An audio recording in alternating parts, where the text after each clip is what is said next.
Naruto fans, did you ever notice this special little detail about Naruto? His parallel to Buddha.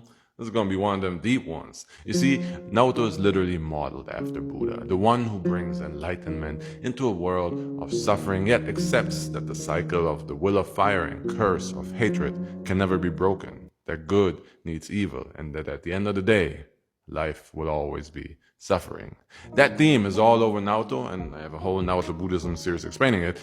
But enter the power of the Ten Tails. It is the very power that is needed for Madara, who represents the anti-Buddha, to forever break that cycle, thus ending all suffering and trapping all of mankind in an illusion of happiness.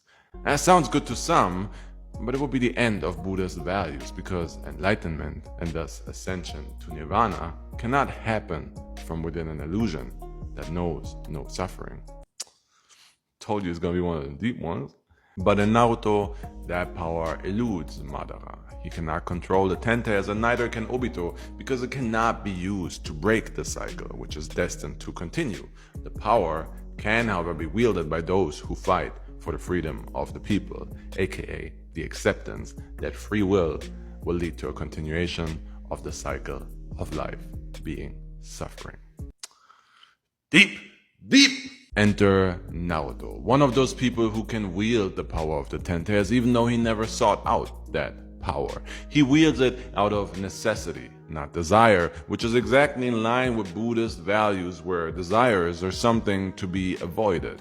See, the all-powerful Ten Tails can only be wielded by those who do not desire it, and that is where the parallel between Naruto and Buddha becomes perfect, because Buddha, just like Naruto, is all-powerful, but never desired it.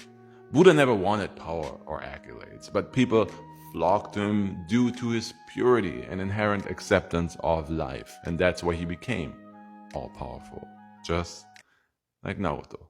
It's ironic because from a distance, both Buddha and Naruto allow for life to be free, and thus allow for suffering, while Madara wants happiness for all, but it's an illusion that comes at the expense of freedom. It's a real mind twister, because if I asked you to choose between suffering or eternal happiness, you pick the latter, but the reality of freedom is suffering, while eternal happiness is an illusion. Naruto can accept it. Madara cannot. Deep.